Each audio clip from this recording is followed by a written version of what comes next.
ಇಲ್ಲಿ ವೈಬೋಲ್ ಇರುತ್ತೆ.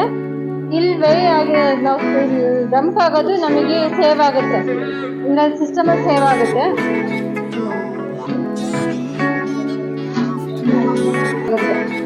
System on ಆಗುತ್ತಲ್ವಾ, ಒಂದೊಂದು ಕ್ಯಾನ್ ಹಾಕಿದ್ರೆ ಕ್ಯಾನ್ ಮೆಜರ್ಮೆಂಟ್ ಆಗುತ್ತೆ ಆಗುತ್ತೆ ಇಲ್ಲಿ.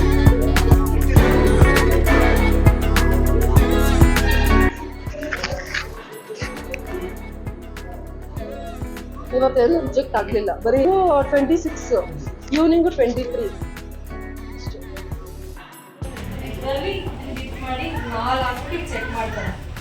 ಅವಾಗ ಚೆಕ್ ಮಾಡಿದಾಗ ಗೊತ್ತಾಗುತ್ತೆ ಇದು ಮೇಲೆ ಬಂದಿದೆ, ಇದು ಎಷ್ಟು ಡಿಗ್ರಿ ಇದೆ ಅಂತ, ಎಷ್ಟು ಥಿಕ್ನೆಸ್ ಇದೆ, ಫ್ಯಾಟ್ ಎಷ್ಟಿದೆ ಅಂತ ಇದ್ರಲ್ಲಿ ಗೊತ್ತಾಗುತ್ತೆ ಎಷ್ಟಿದೆ ಅಂತ.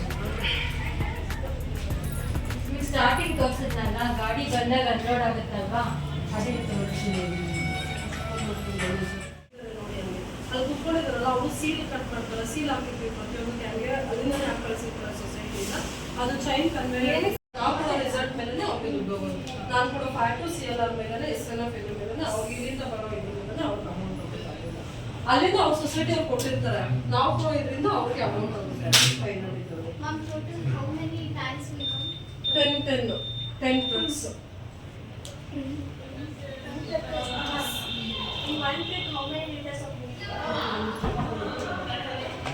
ಅಲ್ಲ 3.5 ಗಿಂತ ಬಿಲೋ ಇರೋದನ್ನ ನಾವು ಲೋ ಕ್ವಾಲಿಟಿ ಅಂತ ಕನ್ಸಿಡರ್ ಮಾಡ್ಕೊಳ್ತೀವಿ. ಡಿಗ್ರಿ ಬಂದು 24-23 ಬಂತು ಅಂದ್ರೆ ಅಂತ ಮಿಲ್ಕ್ಗಳ ರಿಜೆಕ್ಟ್ ಮಾಡ್ತೀವಿ. ಈಗ ರಿಜೆಕ್ಟ್ ಮಿಲ್ಕ್ ಏನು ಮಾಡ್ತೀರಾ? ಈಗ ರಿಜೆಕ್ಟ್ ಕ್ಯಾನ್ ಇದೆಯಲ್ಲ ಅದನ್ನೇನು ಮಾಡ್ತೀರಾ? ರಿಜೆಕ್ಟ್ ಕ್ಯಾನ್ ಇಡ್ತೀವಿ. ಏನಕ್ಕೆ ಇಡ್ತೀವಿ ಅಂದ್ರೆ ಸೊಸೈಟಿ ಇನ್ ಕೇಸ್ ಬಂದು ಜಗಳ ಮಾಡಬಾರ್ದು. ನಮ್ಮ ಕ್ಯಾನ್ ಕರೆಕ್ಟಾಗಿ ಕಳಿಸ್ತೀವಿ ಅಂದ್ರೆ ನಾವು ಕ್ಯಾನ್ ಅಲ್ಲೇ ಇರುತ್ತೆ, ಬಂದು ಮತ್ತೆ ಕ್ರಾಸ್ ಚೆಕ್ ಮಾಡ್ಬೋದು ಅಂತ ನಾವು ಈವ್ನಿಂಗ್ ವರೆಗೂ ಬಂದಿಲ್ಲ ಅಂದ್ರೆ ನಾವು ಆ ಕ್ಯಾನ್ ಅವಾಗ ಇನ್ ಕೇಸ್ COB ಆಗಿತ್ತು, ಹಾಲು ಹುಳಿಯಾಗಿರೋ ಹಾಲನ್ನ ಮಾತ್ರ ನಾವು ಕ್ರೀಮ್ ತೆಗೆಯೋದಕ್ಕೆ ಯೂಸ್ ಮಾಡ್ತೀವಿ.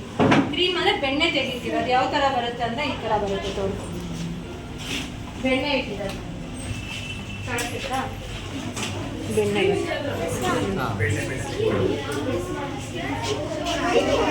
ಹಾಲು ಹುಳಿ ಬಂದರೆ ಇವಾಗ ನಾವು ಮನೆ ಹಾಲು ಕಾಯಿಸ್ತೀವಿ. ಹಾಲು ಹುಳಿ ಬಂದರೆ ಏನು ಮಾಡ್ತೀವಿ ಅಂದರೆ ಕೆಲವು ನಾವು ಅದರಲ್ಲಿ ಏನೋ ಮಾಡ್ತೀವಿ, ಎಕ್ಸ್ಟ್ರಾ ತಗೊಂಡು ಅದನ್ನ ಜಿಮ್ ಟೈಪ್ ಏನೋ ಮಾಡ್ಕೊಳ್ತೀವಿ. ಇಲ್ಲಿ ನಾವೇನು ಮಾಡ್ತೀವಿ ಅಂದರೆ ಅಷ್ಟು 40 ಲೀಟರ್ಸ್ ಹಾಲನ್ನ ಅದು ಹಿಂಗೆ ಸೆಪ್ರೇಟ್ ಆಗಿ ಬೆಣ್ಣೆ ಥರ ಮೇಲೆ ಬರುತ್ತೆ. ಕಳಿಸ್ಕೊಡ್ತೀವಿ, ಅಲ್ಲಿ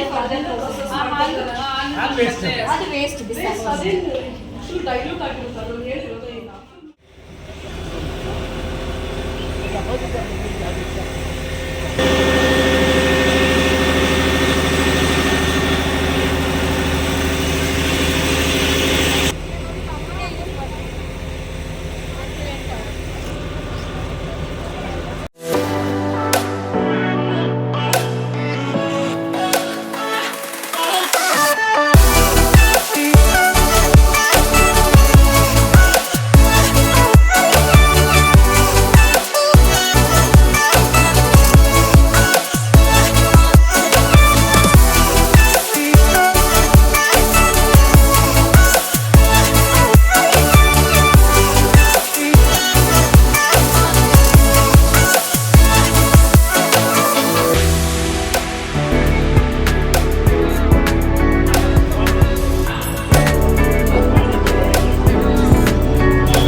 ಆಕ್ಸಿಜನ್ ಗಾಳಿ, ಶಾಖ ಮತ್ತು ಉರಿಯುವಂಥ ವಸ್ತು. ಇವು ಮೂರು ಮಿಶ್ರಣವಾಗಿ ಒಂದು ಬೆಳವಣಿಗೆ ಬೇಕು. ಇದು ಬೆಂಕಿಯಲ್ಲಿ ವಿಧಗಳನ್ನು ನೋಡೋಣ. ಯಾವುದೋ ವಿಧಗಳು: A class fire, B class fire, C class fire, D class fire. ಈಗ ಎ ಕ್ಲಾಸ್ ಫೈರ್ ಅಂದ್ರೆ ಏನು? ಉರಿದು ಬೂದಿಯಾಗುವಂಥ ವಸ್ತುಗಳು, ಸಾಲಿಡ್ ಮಟೀರಿಯಲ್ಸ್ ಅಂತ ಕರಿತೀವಿ. ಸಾಲಿಡ್ ಮಟೀರಿಯಲ್ಸ್ ಯಾವ್ಯಾವ ಬರ್ತವೆ?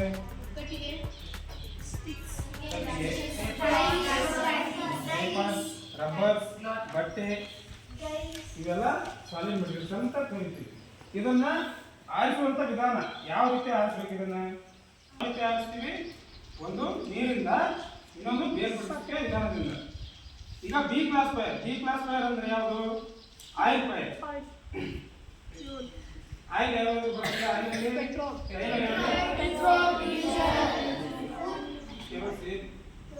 ಇವೆಲ್ಲ ಆಯಿಲ್ ಪದಾರ್ಥ. ಇದನ್ನ ಯಾವ ರೀತಿ ಆರಿಸ್ತೀರಾ ಬೆಂಕಿಯನ್ನ? ಯಾವ ರೀತಿ ಬೇಕು? ಯಾವ ರೀತಿ ಆರಿಸ್ತೀರಾ? ಈ ಫಾರ್ ಎಕ್ಸಾಂಪಲ್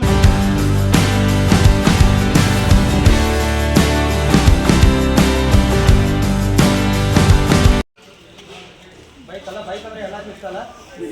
ರಾಯಲ್ ಎನ್ಫೀಲ್ಡ್, ಅದು ಎನ್ಫೀಲ್ಡ್. ಇದಕ್ಕೆ ನೆಕ್ಸ್ಟ್ ನಮ್ಮಲ್ಲಿ ಹೆಸರು ನಮ್ಮ ಇಲಾಖೆ ಒಳಗೆ ಅಗ್ನಿ ಅಂತ ಹೇಳ್ತೀವಿ. ಅಗ್ನಿ ಅಂತ ಹೋಗ್ತೀವಿ, ಅಗ್ನಿನ ಮತ್ತು ಅಗ್ನಿ ಥರ ಸ್ಪೀಡಾಗಿ ಹೋಗ್ತೀವಿ. ಹಾಗಾಗಿ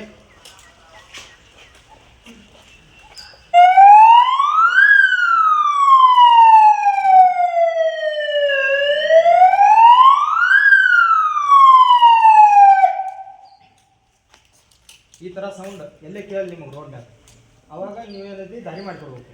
ಜಸ್ಟ್ ಏನಿಲ್ಲ, ಏನೋ ಒಂದು ಟೈಮ್ ಪಾಸ್ ಮಾಡಿ ಹೋಗ್ತಿದ್ರಿ. ಇದು ರೋಡು ಸೈಡಿಗೆ ಪಕ್ಕಕ್ಕೆ ಹೋಗ್ಬಿಡೋದು. ಕಾರಂಜಿ ನೋಡಿದ್ರಾ? ಕಾರಂಜಿ ಡ್ರಾಪ್ಸ್ ಬರುತ್ತಲ್ಲ, ನೀರಿನ ಡ್ರಾಪ್ಸ್, ಆ ಹನಿಗಳನ್ನು ಇದು ಬಣ್ಣ ಹಾಕ್ತೀವಿ. ಮಿಕ್ಕೊಂಡು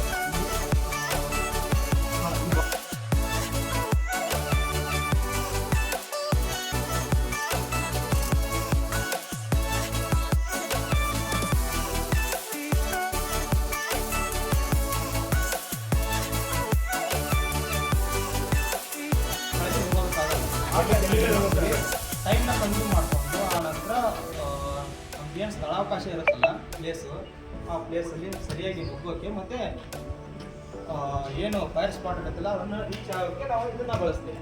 ಅರ್ಥ ಆಯ್ತಾ? ಮುಂದೆ ಹೋಗೋಣ ಬನ್ನಿ. ಅಲ್ಲಿ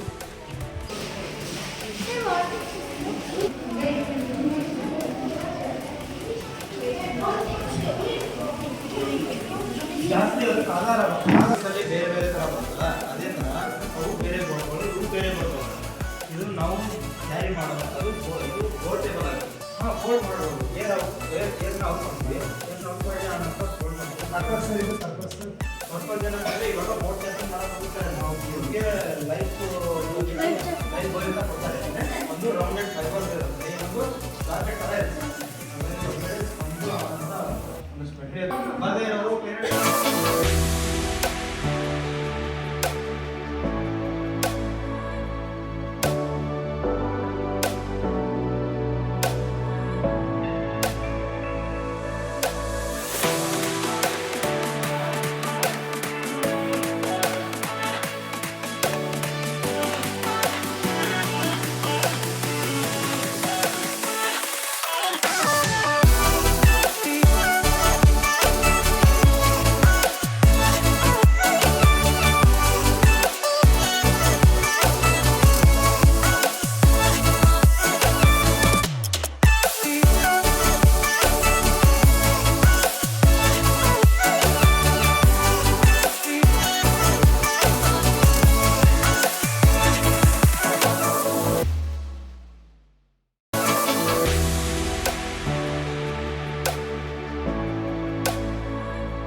ಮುಂಚೆ ಈ ಥರ ಆಫೀಸ್ ವಿಸಿಟ್ ಮಾಡಿದ್ದೀರಾ? ಮತ್ತೆ ನೋ ಅಲ್ಲ. ಎಲ್ಲ ನಮ್ಮ ಅಧಿಕಾರಿ ಒಬ್ಬರಿಗೆ ಅವ್ರಿಗೆ ಆದಂಥ ರೋಲ್ನ ವಿಸಿಟ್ ಮಾಡಿರ್ತೀವಿ. ಸೊ ನಿಮಗೆ ಎಜುಕೇಷನ್ ಇನ್ಸ್ಟಿಟ್ಯೂಷನ್ ಅಂತ ನಿಮಗೆ ಮಾತ್ರ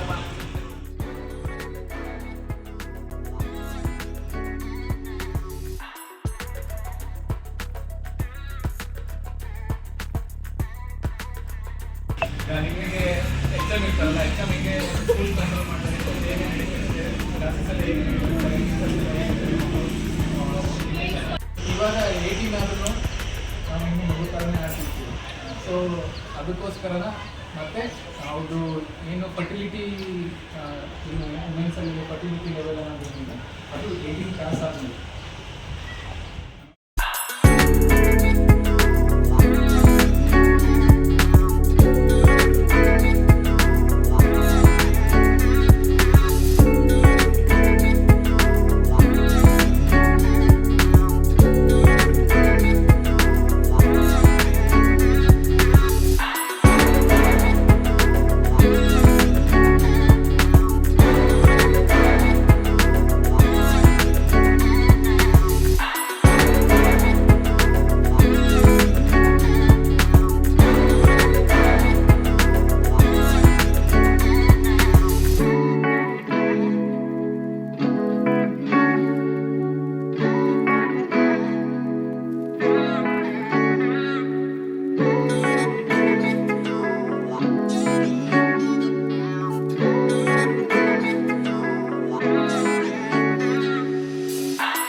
ತಂದೆ ತಾಯಿಗೆಲ್ಲ ಇನ್ಫಾರ್ಮೇಷನ್ ಕೊಡ್ತೀವಿ.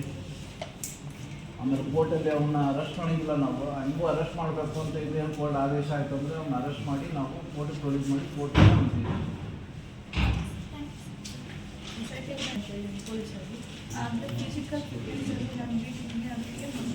ನೀನು IPS ಎಕ್ಸಾಮ್ ಬರೀಬೇಕಲ್ಲ, IPS ಕರೆಕ್ಟ್. IPSಗೆ ಫಿಸಿಕಲ್ ಇರಲ್ಲ, ಫಿಸಿಕಲ್ ಇಲ್ಲ, ಹೈಟ್ ಕನ್ಸಿಡರ್ ಇಲ್ಲ. ನೀನು IPS ಎಕ್ಸಾಮ್ ಮಾಡಿದ್ರೆ ನೀನು ಪೊಲೀಸು ಸಬ್ ಇನ್ಸ್ಪೆಕ್ಟರ್ಗೆಲ್ಲ ಪೊಲೀಸ್ಗೆಲ್ಲ ನೀನು ಫಿಸಿಕಲ್ ಬೇಕಿಲ್ಲ.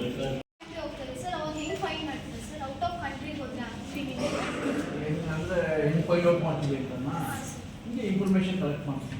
ಔಟ್ ಆಫ್ ಕಂಟ್ರಿ ಅವ್ರದ್ದು ಇನ್ಫಾರ್ಮೇಷನ್ ಪಾಸ್ಪೋರ್ಟ್ ಎಲ್ಲಿದೆ ಎಲ್ಲ ಚೆಕ್ ಮಾಡ್ತೀವಿ, ಪಾಸ್ಪೋರ್ಟ್ ಚೆಕ್ ಮಾಡ್ತೀವಿ.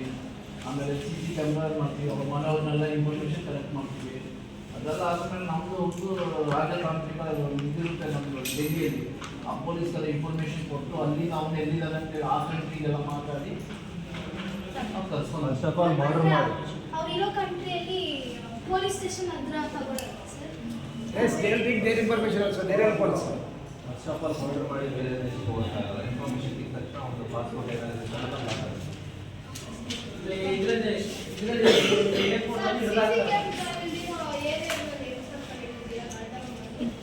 ಇನ್ನೊಂದು ಕಡೆ ಇನ್ನೊಂದು ಒಂಥರ ನಿಮ್ಮ ತಮ್ಮನೋ ನಿಮ್ಮ ಅಣ್ಣನೋ ಯಾರಬ್ಬ ಕಳ್ತನ ಮಾಡಿರ್ತಾರೆ, ಅವಾಗ ಏನು ಮಾಡ್ತಾರೆ, ನಿಮ್ಮ ತಂದೆ ತಾಯಿಗೆ ಬಿಡ್ಸಕ್ಕೆ ಬರೋದು.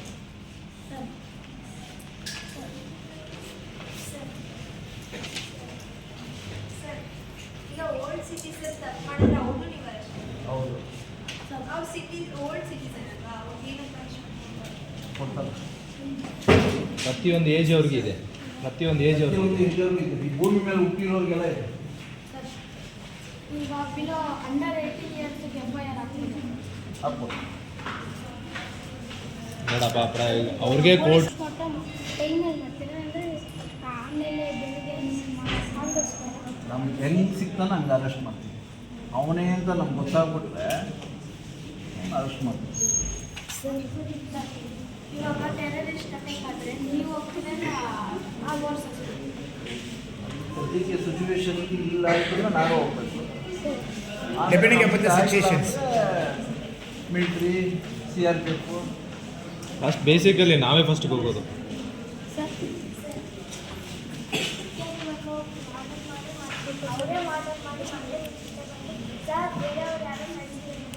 ಇದು ಗುಡ್ ಕ್ವಶನ್. ನಾವು ಸತ್ಯತೆ ನಾವು ತಿಳ್ಕೊತೀವಿ. ಏನಾಯಿತು ಅಂದ್ರೆ ಅವನೇ ಮಾಡಿದ ಅಂತ ನಮ್ಗೆ ಗೊತ್ತಾಯಿತು ಅಂದರೆ ನಾವೇನು ಮಾಡ್ತೀವಿ, ಅರೆಸ್ಟ್ ಮಾಡಿ ಕೋರ್ಟಿಗೆ ಪ್ರೊಡ್ಯೂಸ್ ಮಾಡ್ತೀವಿ. ಕೋರ್ಟಿಗೆ ಪ್ರೊಡ್ಯೂಸ್ ಮಾಡಿದ್ರೆ ಕೋರ್ಟ್ ಏನು ಮಾಡಿದ್ರೆ ಅವನಿಗೆ ಜೈಲಿಗೆ ಕಳಿಸ್ತೀವಿ. ಆಮೇಲೆ ಅವ್ನು ಕೋರ್ಟಲ್ಲಿ ಅದು ವಿಚಾರಣೆ ನಡೀತಿದೆ. ಅವ್ನು ಆಗಿಲ್ಲ ಅಂತ ಪ್ರೂಫ್ ಆಗೋದು ಆದರೆ ಆಗ್ಬೋದು, ಹೋದ್ರು.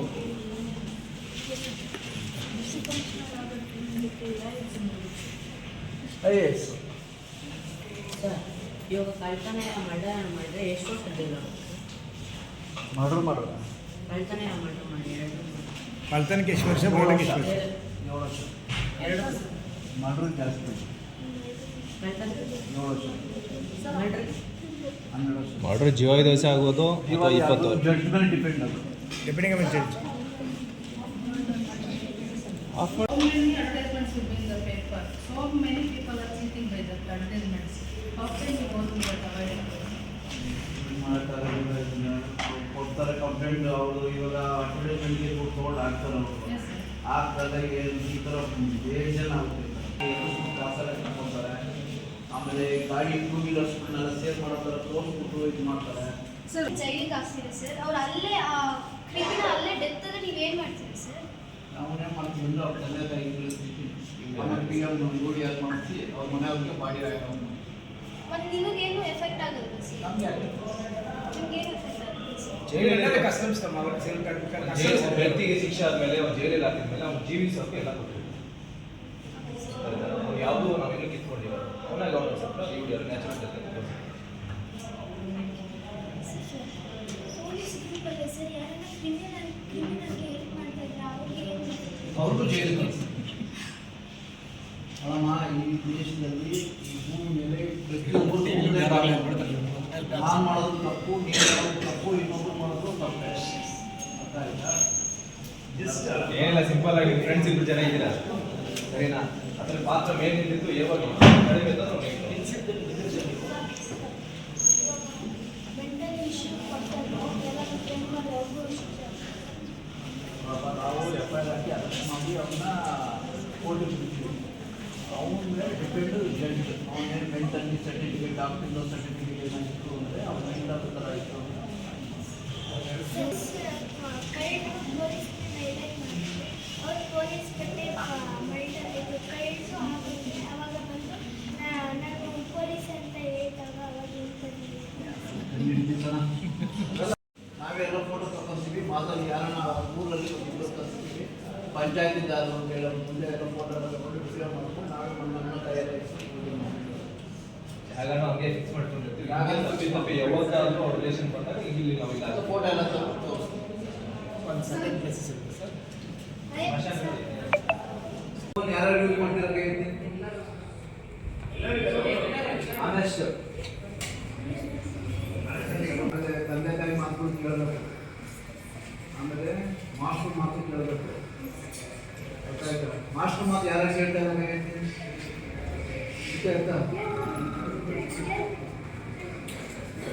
ಚೆನ್ನಾಗಿ ಓದಿ, ಚೆನ್ನಾಗಿ ಓದ್ಬಿಟ್ಟು ನಮ್ಮ ದೇಶಕ್ಕೆ ಒಳ್ಳೆಯ ಹೆಸರು ತರಬೇಕು. ಲಾಯರ್ ಎಲ್ಲ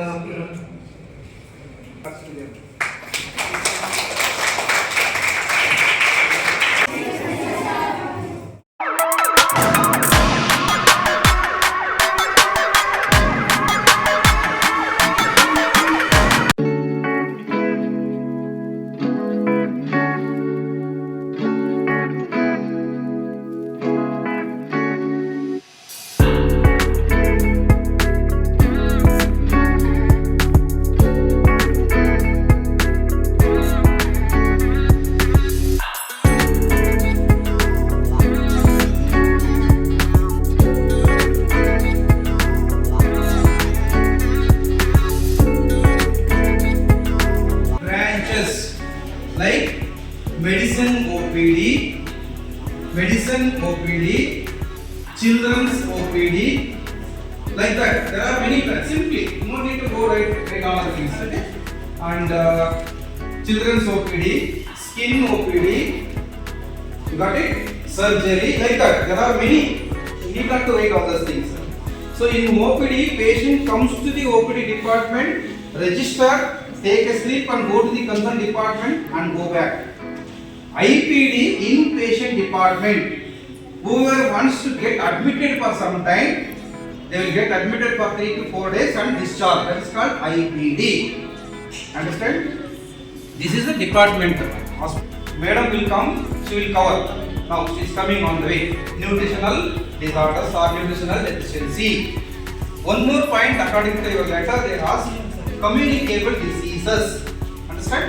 Communicable diseases. What is the health?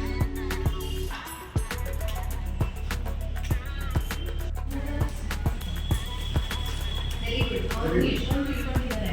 Nutrition ಅಂದ್ರೆ ಏನು? ನ್ಯೂಟ್ರಿಷನ್ ಅಂದ್ರೆ ನಮ್ಮ ದೇಹಕ್ಕೆ ಪೌಷ್ಟಿಕಾಂಶತೆ, ದಿನನಿತ್ಯದ ಚಟುವಟಿಕೆಗಳಿಗೆ ಬೇಕಾಗಿರುವಂಥ ಎನರ್ಜಿ ಮತ್ತೆ ಗ್ರೋತ್ ಇದೆಲ್ಲ ಕೊಡುವಂತಹ ಊಟದಲ್ಲಿರುವ ನಮ್ಮ ಎಲ್ಲ ಪೋಷಕಾಂಶಗಳ ಬಗ್ಗೆ ನ್ಯೂಟ್ರಿಷನ್ ಅಂತ ಹೇಳ್ತಾರೆ. ಸೊ ನ್ಯೂಟ್ರಿಷನ್ ಅಲ್ಲಿ ಮ್ಯಾಕ್ರೋ ನ್ಯೂಟ್ರಿಯೆಂಟ್ಸ್, ಮೈಕ್ರೋ ನ್ಯೂಟ್ರಿಯೆಂಟ್ಸ್ ಅಂತ ಎರಡಾಗಿ ವಿಂಗಡಣೆ ಮಾಡ್ತೀವಿ. Phyto it's a component of micro nutrients.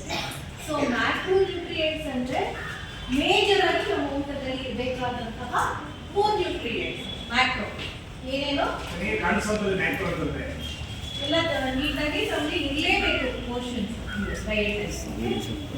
Macro nutrients ಬಗ್ಗೆ ಹೇಳ್ಕೊಟ್ಟಿದ್ದಾರೆ ನಿಮಗೆ. ಕಾರ್ಬೋಹೈಡ್ರೇಟ್ ಏನು ಕೊಡುತ್ತೆ ನಮಗೆ?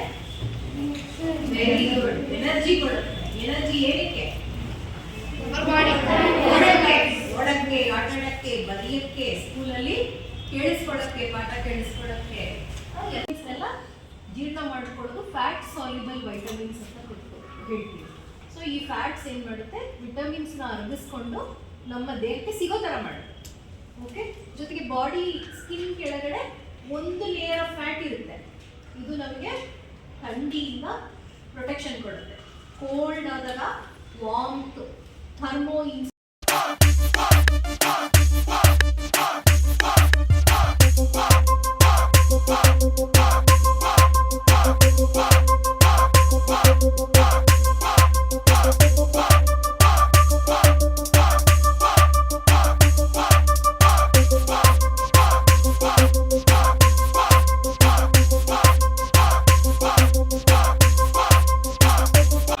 ನೀವೆಲ್ಲ ಹೆಣ್ಮಕ್ಳಲ್ವಾ?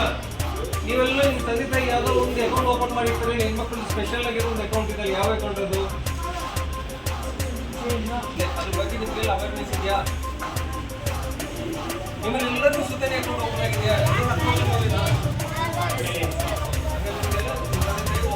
ಅದೇ ಥರ ನಮ್ಮಲ್ಲಿ ಪಾಕೆಟ್ ರಿಕರಿಂಗ್ ಅಕೌಂಟ್ ಇರ್ತದೆ. ಆಮೇಲೆ 60 ವರ್ಷ ಮೇಲ್ಪಟ್ಟವರಿದ್ರೆ, ಮಹಿಳೆ 15 ಆಗಿದ್ರೆ ಅವ್ರಿಗೆ ರೇಟ್ ಜಾಸ್ತಿ ಕೊಟ್ಟು ಸೀನಿಯರ್ ಸಿಟಿಸನ್ ಅಕೌಂಟ್ ಅಂತ ಇರುತ್ತೆ. ಅದು 3 ತಿಂಗಳೇ ಬಡ್ಡಿ ಬರ್ತದೆ. ಹಾಗೆ ಶುಗರ್ ಸ್ಕೀಮ್ ಇದೆ, ಟೈಮ್ ಡೆಪಾಸಿಟ್ ಇದೆ,